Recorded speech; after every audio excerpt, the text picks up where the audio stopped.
Okay, everyone. I do have 10:45, so we are going to go ahead and get started.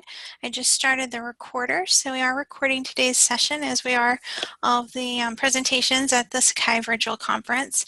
I'm Wilma Hodges. I'm the moderator for the session, so I'm just going to do a few general announcements and then some brief introductions.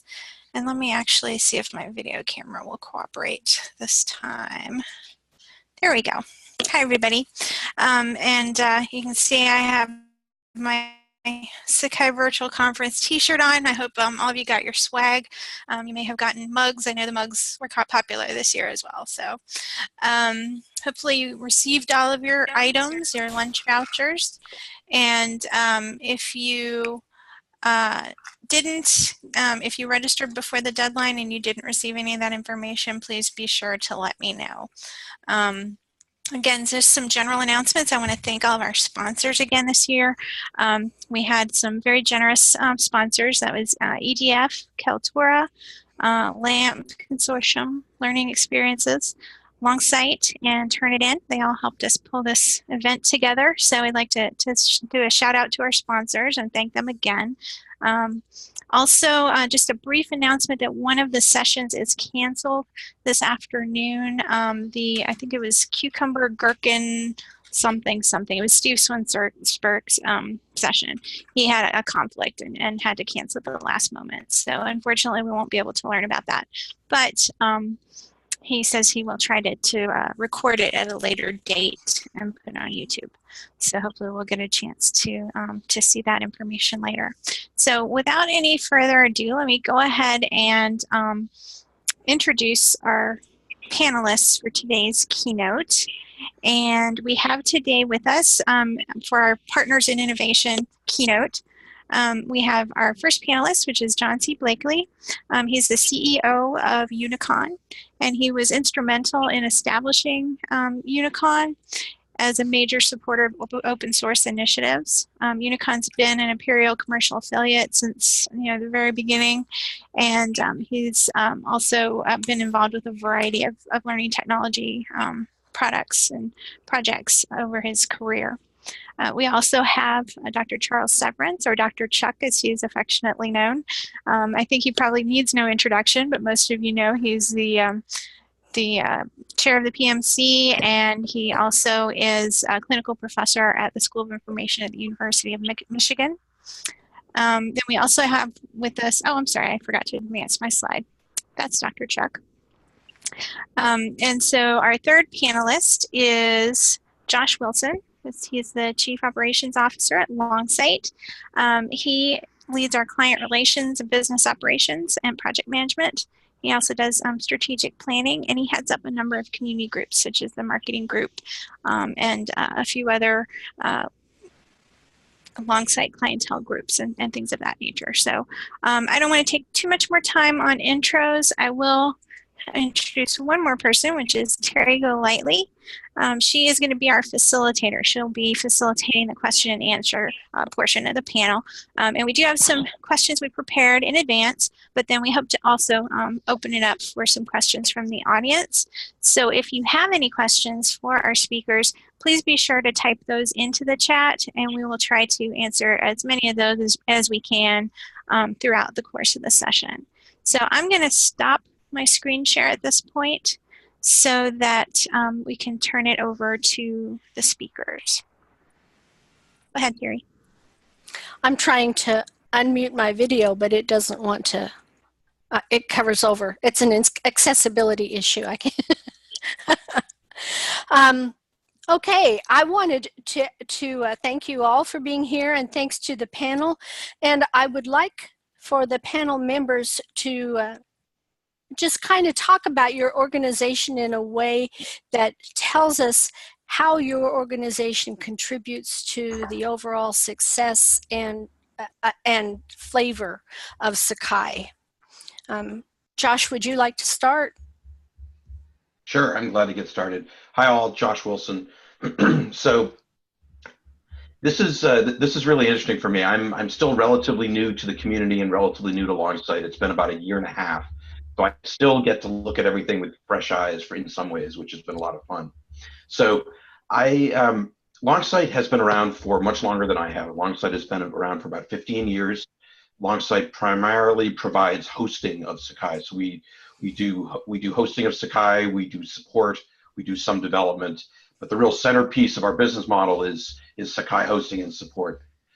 We also have the great privilege of providing lots of expertise to the Sakai community. So Earl Neitzel is now the release manager.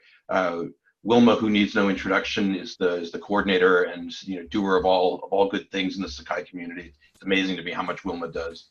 I do a few things.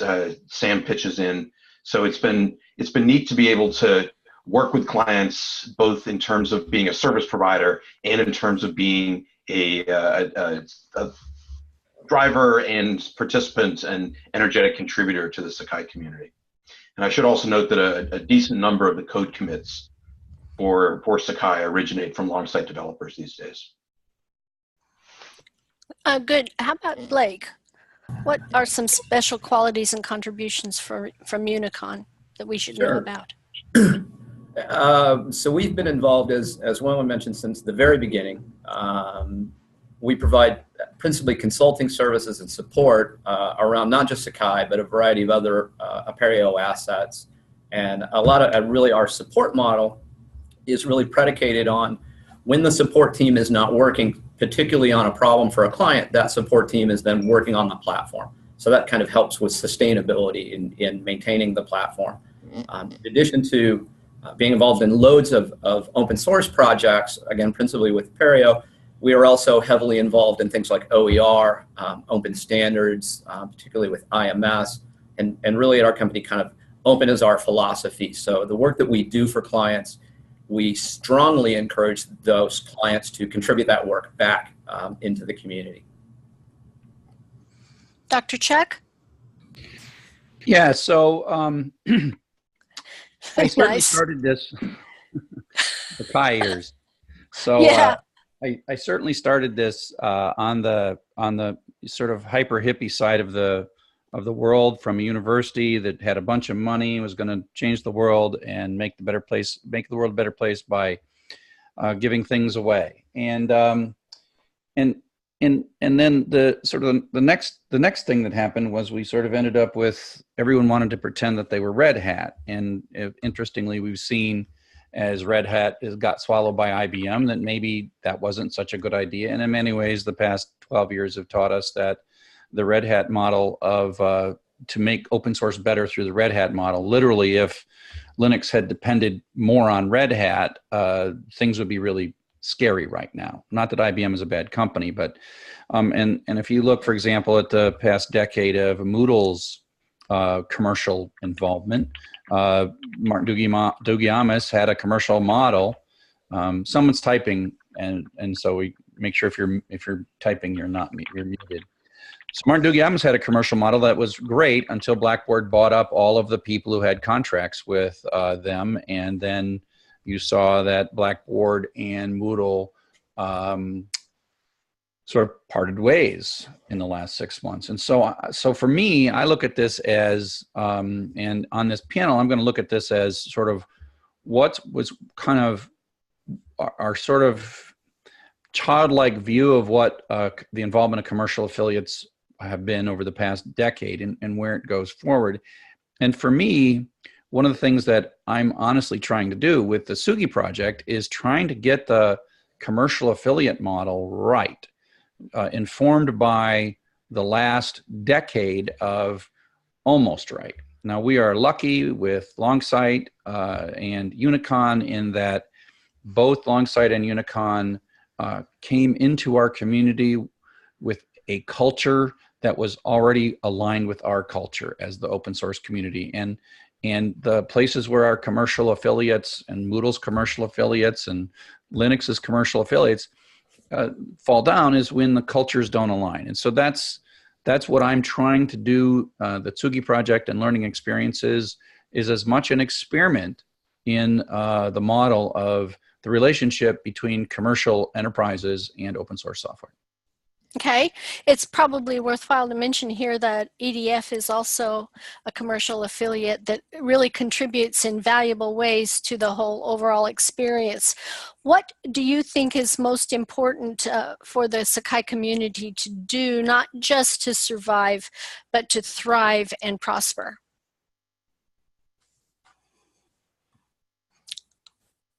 Who? Blake? Let's give Blake a start. Okay, great. For those of you who haven't figured it out, Chuck and I have known each other for a really long time, so we won't hesitate to talk over each other because I don't know, what is it, 15 years, Chuck? So we're pretty comfortable presenting together. I forgot my ears. I'm sorry. As I look at it, really from the larger perspective, not just inside the community, but it strikes me that it's a very vibrant community, very active, lots of very interesting things going on. The Sakai platform, very compelling platform. When viewed from outside the community, there's a lot less awareness of the ongoing activities, the things that are happening. Right, I have heard it described by others as signs of life, and that's concerning, that inside the community, we all recognize all the great things that are being done, and I think to raise awareness of that outside the community, to draw participation either from individual contributors or from institutions in the form of adoption and kind of onboarding and recognizing, hey, this Sakai platform is compelling, is competitive with vended LMSs. I think that would be huge. That's where I would start in terms of, you know, what I would like to see in terms of progression. I think PRing the things like notions around the control of the platform by the individual institutions, that everyone's able to customize it in so many ways, it certainly attracts people as I give presentations and as I, talk to clients. And lastly, I would say making it easier to adopt, making it easier to deploy, making it easier to develop. It was certainly a struggle, back in the early days to build technology that way. But more contemporarily, things like container-based Docker, the ability to deploy things in easier ways, certainly decreases the implementation time, whether that's at the institutional level or really at the developer level. That would, I think, make things a lot more attractive to the market at large. Good. Dr. Check, what are your thoughts on that? How to thrive more than survive? Well, you can't thrive if you don't survive. And so I'm wearing a hockey jersey. And in hockey, what we're told to focus on the fundamentals, like getting to the puck first, shooting the puck at the net. Don't try to do super fancy things because those plays always fall apart. So you're not even in the game if you're not doing the fundamentals. And so the kind of stuff that Blake mentioned, we're hitting the fundamentals and we're doing it, and we're not so good at getting attention for that. Uh-oh. Yeah. Somebody needs to mute. Yep. So we're not so good at getting attention for all of that, and so that's a key problem. I think that to some degree we can't choose when we're going to get attention. I think that there will be a moment in the future where all of a sudden this sort of rush to cloud, rush to outsource, rush to giving up control of all of your educational data, I think that there's going to be something that gums that up. And I think on that day, people are going to look at us and we're going to get attention. We're going to get attention again like we did in 2004, 2005. And for me, all I hope for is that we're ready for it when that happens. And that's, to me, where the fundamentals come in. Marketing is good. I want to do some marketing things. But in a sense, we're not going to draw the market's attention until something that is outside our control happens that thrusts us in a position that we're the answer that people are looking for. And I just want us to be in as good a shape as we possibly can when that moment happens. And so far, we're doing pretty good at that. I mean, I'm really impressed with just how we just keep hitting the marks. But our commercial folks like Longsight and EDF are increasingly an important part of that. And so I think we've got to understand that going forward. Well, now maybe we need to figure out how to get Josh as a guest on The View. Josh, what are your thoughts on this? Please, not on the View. I want to thread the needle a little bit because we've been talking a lot about external views of Sakai, but I think it's our internal views of Sakai that in some ways drive those external views. I think that in order to really thrive, all of us in this virtual room here and others like us need to be selling Sakai on our campuses. And it's not about faculty adoption, but it is about faculty members who have a great experience and want to talk to their peers at other institutions. And it's about CIOs and other C-level folks who are really in love with what Sakai has to offer and want to talk to their peers about it and want to really make that, get that word out there. There's nothing better than having a recommendation for a product come from a trusted peer. And I think that even at institutions that have adopted Sakai, use Sakai extensively, it's my guess that at many of them, based upon what I hear from people, that we may not have been doing the right kind of marketing internally to get decision makers and influencers at our institutions working with their peers and telling the story. So I would love to see Sakai do that as a way to thrive. And a lot of you have heard me beat this drum, and I will continue to. I would like to see Sakai have a multi-year strategy. I think that we need to think really hard about what we want to do in the next 2 years, 3 years, 4 years, make a plan and follow it through. The amazing thing about this community is how we can adapt the product almost in the moment to what people need. But that cuts two ways. We're amazingly responsive, but for people who want to be looking further ahead, we don't have a lot to offer them. And we don't have a lot to offer ourselves as we look ahead. So I'd love to see us make the case internally so that people can make the case externally, and also develop that multi-year model. So we've got to attract and move forward on. Yeah, that seems almost a consequence of being a community-based LMS rather than a corporate-based LMS where you've got a CEO, a board of directors at the top that says we're going this way. So what do you as commercial affiliates think are the underrated elements or the underutilized tools or affordances that could be better used to make more success for students, faculty, and the promotion of the whole platform? What would you use more? What's underused? Terry, you got to tell us who's supposed to talk first. Oh, I'm sorry. I think it's your turn to start first, isn't it? Yeah, so perhaps this is going to be a little too predictable, but the thing that I think is underutilized is the notion of using something like Sugi or app stores or integration strategies to empower and charge up local innovation, right? So that we go from having 14, 15 tools, each of which is kind of on an interesting sort of a 2-year thing, but move to the point where schools that make use of Sakai can have 30 or 40 little tools that are built in a far more agile way. And I think ultimately my hope is, and why I'm investing so much in Sugi, is that if we show a path to an open source app store and lots of shared tools that everybody builds and throws in that app store, the notion of open source and open community and innovation, collective innovation is going to be a winning notion. And then you're like, oh, well, why don't we just do that same thing that we're doing for this app store? Man, it'd be great if our LMS would be that responsive to us. And so for me, I think the edge we have, and in some ways, Josh didn't say it's a disadvantage because we don't have a 2-year plan. We're agile. We're way more agile than any other of the vendors in the marketplace. And the more they go cloud and the more they lock in on their stuff, the harder it is for them to be agile. And so for me, I want to see a real demonstration of strong agility in terms of the ability to get a community of creative people building hundreds of things, not just sort of working slowly but surely, one thing at a time through 15 different tools. Josh, what do you think about this? The underrated stuff to use better. So, I think it's, I want to say something crazy, which is that I think that the next great thing that we build is going to be that underrated thing that we're going to have to really tell the story about.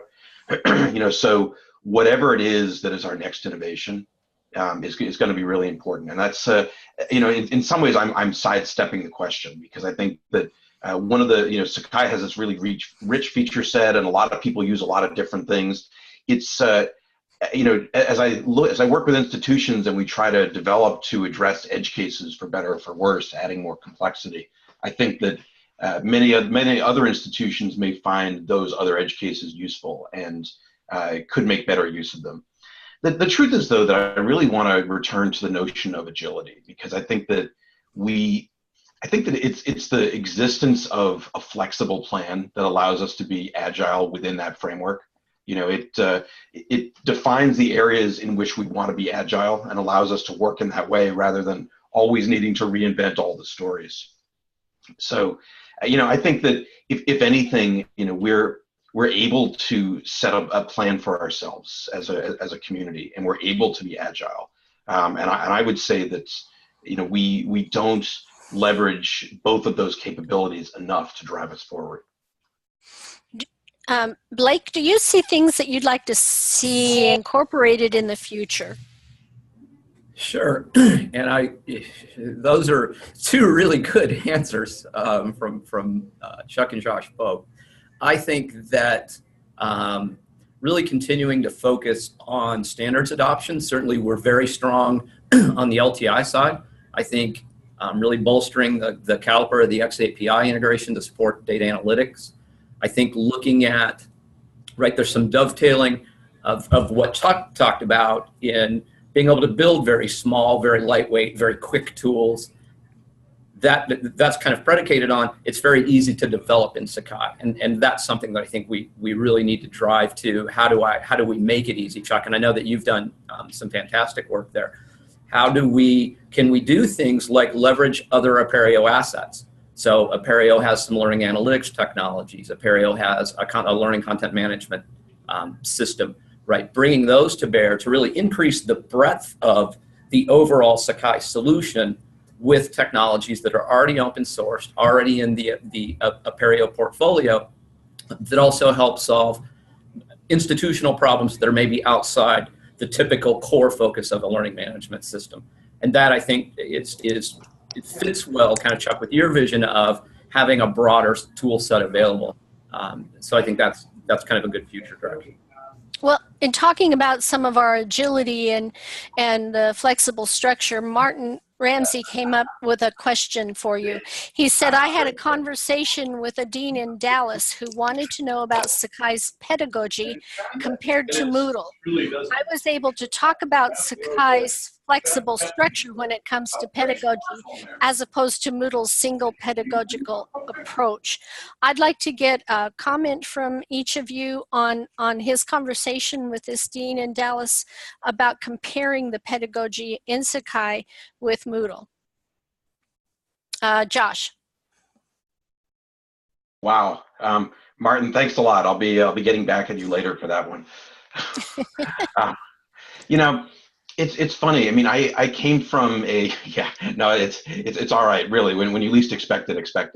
I came from an institution prior to my time at Longsight that was a Moodle institution, and so I was not deep in the weeds with Moodle because it was a part of the larger portfolio that I led. But I definitely got a sense of what it was like to deploy Moodle. I was a student in graduate courses, online courses in Moodle, so I got to eat my own dog food.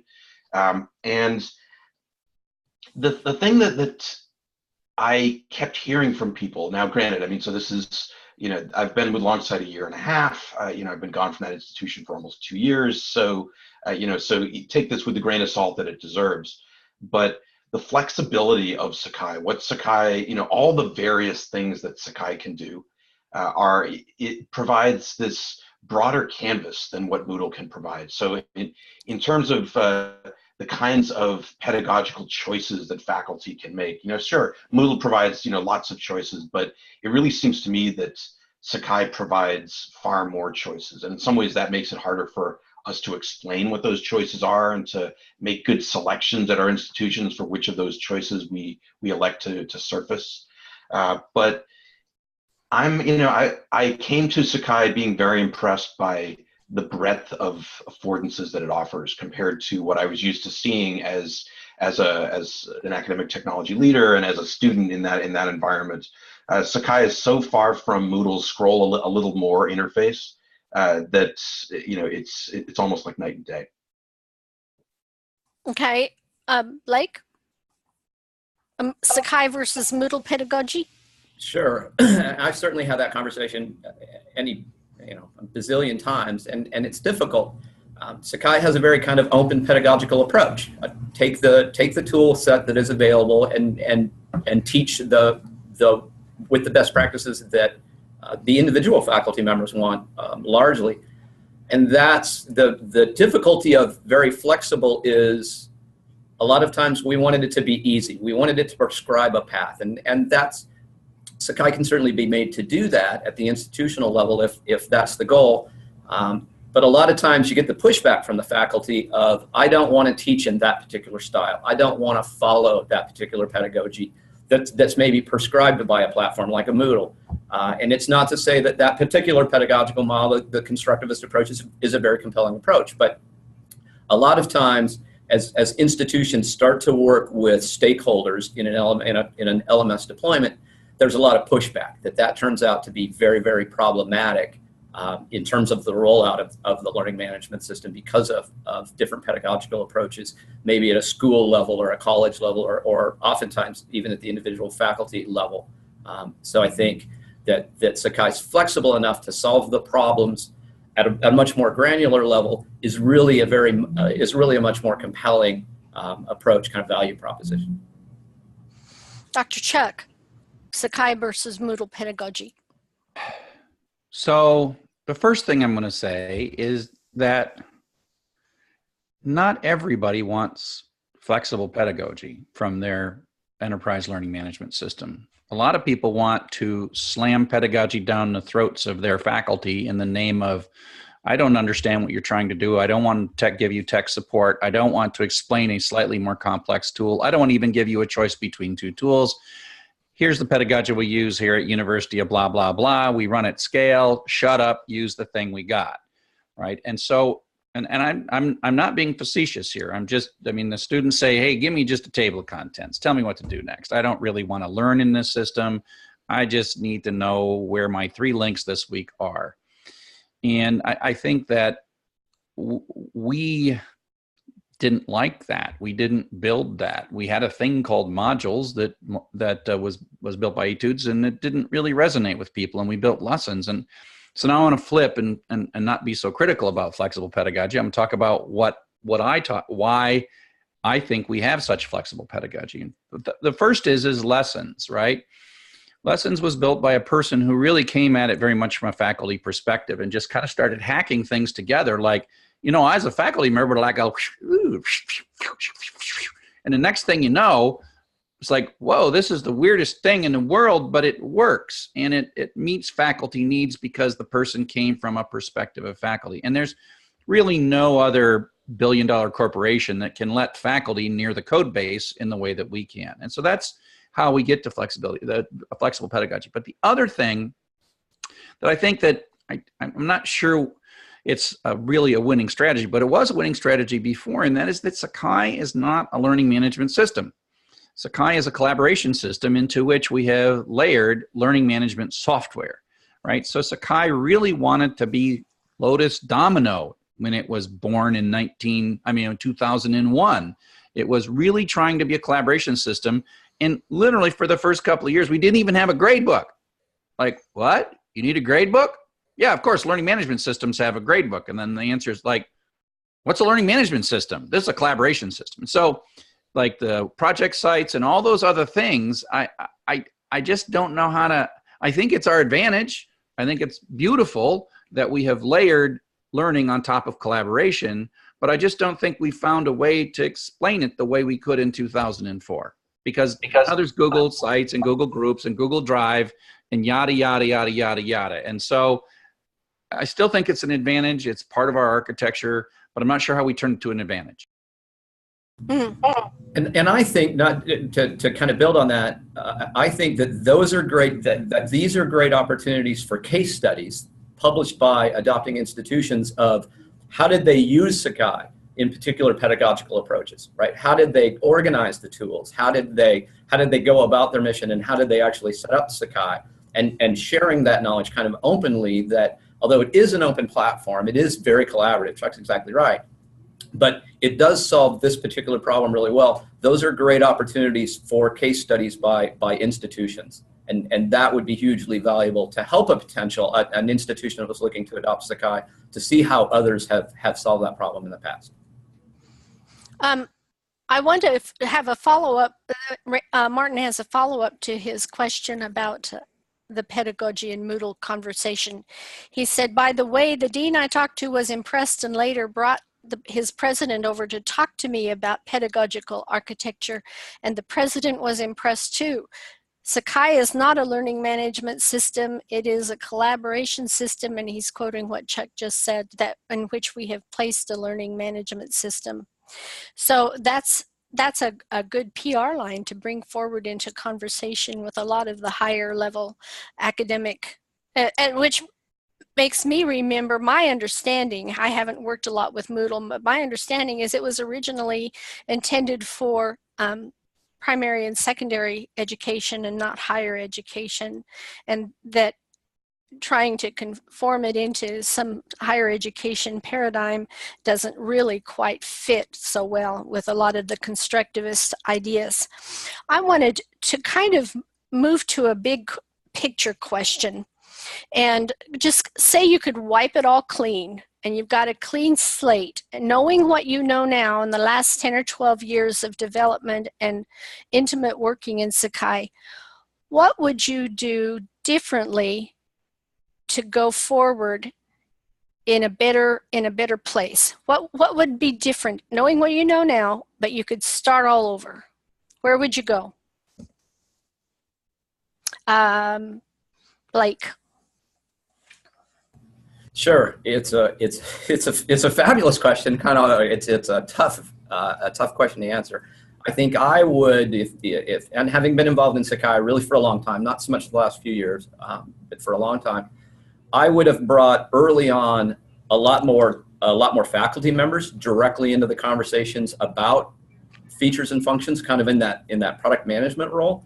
I would have brought more folks with things like EDDs. I would have brought more teaching and learning specialists, instructional designers, those kinds of people to the requirements elicitation or requirements management phase, kind of that, again, that product owner. I think we would have benefited a lot more in the learning aspects. I think as Chuck mentioned earlier, we were really strong on the collaborative side in terms of the collaboration tools, but I think much more focus around the learning, the teaching and learning aspects would have been a very strong differentiator and a good market message of the direction of the platform is really being driven by faculty members and people with focus on things like pedagogy and instructional design. Okay. Josh, what are your thoughts on going forward with a blank slate? How would you redo everything? Make it ideal? Well, I actually am of a mind with Blake on this one. And I think that this is something that we could do now. We could have a blank-ish slate to go forward with. We could absolutely organize ourselves so that we're much more focused on gathering the voice of faculty and the voice of students to inform the decisions that we make. We could very well have some sort of a faculty product advisory council, that helps us, think through some of these issues.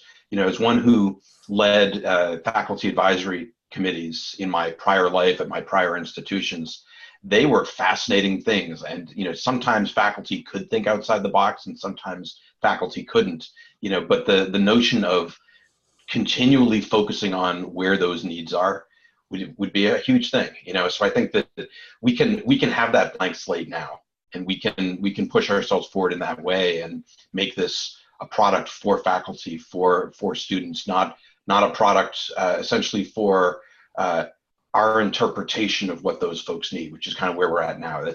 We try really hard to bring that interpretation in. But the more that we can have the direct voices guiding us, the better off we're going to be. Okay. Dr. Chuck, yeah, I mean, foundational, right? But what would you do differently knowing what you know now? So first off, I spend a lot more time agreeing on culture. I mean, I think that the entire world has a better understanding of open source now than it did in 2003, 2001, 2002, 2003. We debated culture. We thought that we were creating a different culture that wasn't just really open source, that was some kind of a centrally controlled sort of open source that certain wealthy people would get certain special privileges to tell volunteers what to do. And so the thing that really sort of trashed us after our exciting 2004, 2005 was the fact that we fought an internal culture war that really lasted until 2010 to 2012. That almost killed us. And so we walked in with two cultures in mind, and we now have one culture. We didn't really win. The other culture just kind of gave up, and some of us stuck around long enough to still be here. So getting culture right is the first thing that I'm not sure we could go back and do, but today I think we could, right? I think there's enough experience that the people aren't going to say, you know what, open source is still being defined. I've got a really cool idea.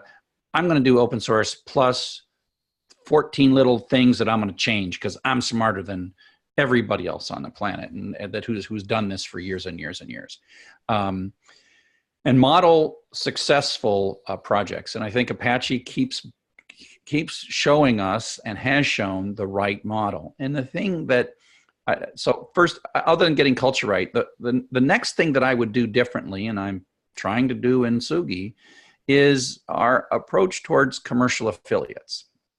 And that is, in Sakai, when we started with commercial affiliates, we just say, hey, come one, come all. We're just a bunch of happy academics with a lot of money. We're going to write some software, and we're going to let someone else just do this whole commercial thing. And where we've kind of found our way is that it's much more one thing. The commercial and the open source are not like different and distinct. And where one picks up, the other one leaves off, and vice versa. And we see this sort of whole dynamic shift between the leadership and how Longsight steps up and keeps stepping up on leadership. And we're very thankful for that. Like Wilma. Yeah, like Wilma. A lot of applause for Wilma and the creators of this thing, this virtual conference. And I look at projects like, say, DuraSpace as a model where cloud-hosted DuraSpace was also part of kind of the core team's responsibility. And I'm not sure how well that worked out, but I think there needs to be kind of a sort of a commercial affiliate that is infected by the culture of the open source community. So if you look at a lot of Apache projects, what you see is a lot of them are smaller than us, and some are bigger. And there's kind of like the community, and then there is like one company that's kind of like the benevolent commercial affiliate that doesn't look for win-lose things. And it's a way to gather capital and resources and talent and reach people who, if we just told them, you grab, put 30 CEOs in a room and say, here's a zip file you can download of a free learning management system, they would run screaming for the door, right? Because they just don't want to download a zip file anymore. They've learned the cost of downloading that zip file. And so you got to say, and there's EDF or Longsight or Unicon, and those are the people that you should talk to. But what we can't do is what we did and had to get burned by is kind of let those people have whatever culture they feel like having, right? I mean, and Noodle Partners is kind of partially this thing where they kind of operate as like they take our stuff and they run away and they got their own culture. They make their own decisions that they sort of don't come back around. Whereas Unicon, EDF, and Longsight are just with us all the time. And so that's the thing I would do different, is come up with a way that's more like the Apache model of a community that has an overlap with a very, very friendly, culturally aligned commercial partner. But that can't then be the only commercial partner, because that's the problem that Drupal has, is they've kind of got this one commercial partner that's more equal than others, and that's terrible too, right?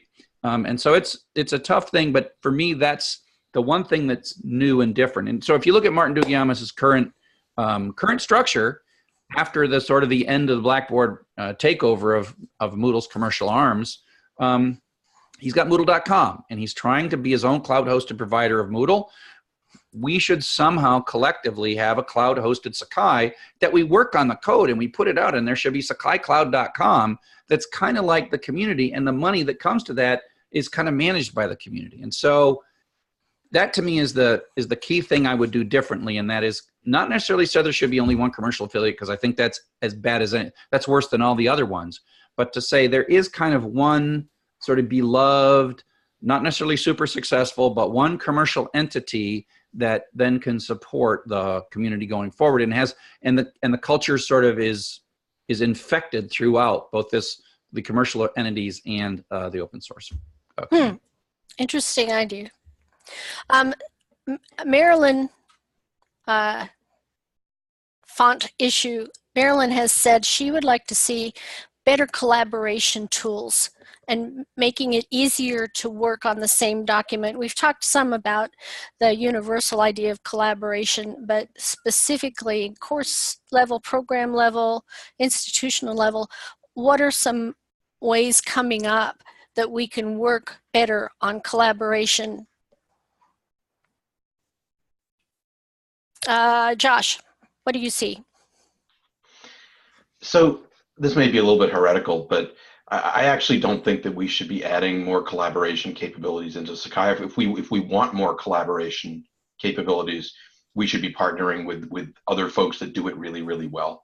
We should be focusing ourselves on building the things that differentiate Sakai, that make us, that really draw upon our strengths to establish positions of feature leadership. There are tons of collaboration platforms out there right now. We ought to make it easier for those to be brought into Sakai. Blake, do you have some comments about improving collaboration experiences? Yeah, so I interpreted the question more in terms of collaboration on things like documentation, and that's where I'd look at, because I felt like that was the question, was kind of how do we collaborate on documents. Did I get that right, or did I get that? Yes, she wants easier ways to comment and share on documents. And I think that's right. Apereo has an asset. So this lives a little bit outside the Sakai community, but it's still under the Apereo umbrella. There is an open Aquila platform that's all about learning content management in particular, but content management in general, that has great shared facilitation, commenting, workflow, really designed as a collaboration tool directly on principally on curriculum, but on documents in general. So I think there's a tool next door that could be brought into Apereo, that could be brought into Sakai with some integrations to do things like document management and document collaboration. Okay. Dr. Chuck, collaboration tools? Yeah, for me, I always am terrified when we imagine building a new tool, right? A collaboration tool like Etherpad, for example. Etherpad itself is probably it takes the people that's half as hard to build all of Sakai, right? So I always worry that you take on a task that's that much more difficult, right? And so I want to make integration work, and the LTI Advantage and all these things are making it so it's better and better and better. And so I always want to put my energy in. If you look, I've never really built a new tool for Sakai. All I do is build better integration points that are standards based. That is the thing that I do, because I believe that's the future, is to have a core product that's beautiful and consistent, but only solves this much of a problem, and then amazing integration endpoints. And I think we got a long way to go on that. Okay. So I need to interrupt because we're just about out of time. We have like 1 minute left. So if you guys have any closing thoughts or anything you'd like to leave the group with today.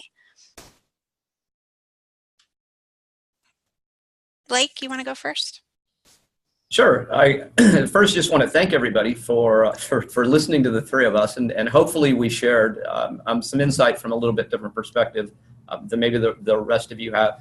And really the thing that I see that's most exciting that we kind of touched on through the presentation is how do we continue to increase the visibility and awareness in the market overall about the great things that are going on in the community. Great, thank you. Josh?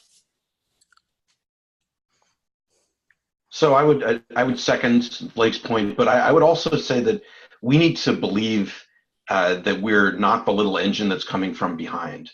You know, I'm coming to this fairly fresh, and my fresh eyes, and also the data that we've gotten from market research firms and the data that I've seen from survey analysis says that we're actually not. You know, we are you know, we're not quite as good as Canvas is, but we are very, very close. And this is the way people view us, right? We're very, very close, and we're just as good as the other products that are out there in terms of the way we're being viewed. So we need to tell our story and sell ourselves with that confidence in mind.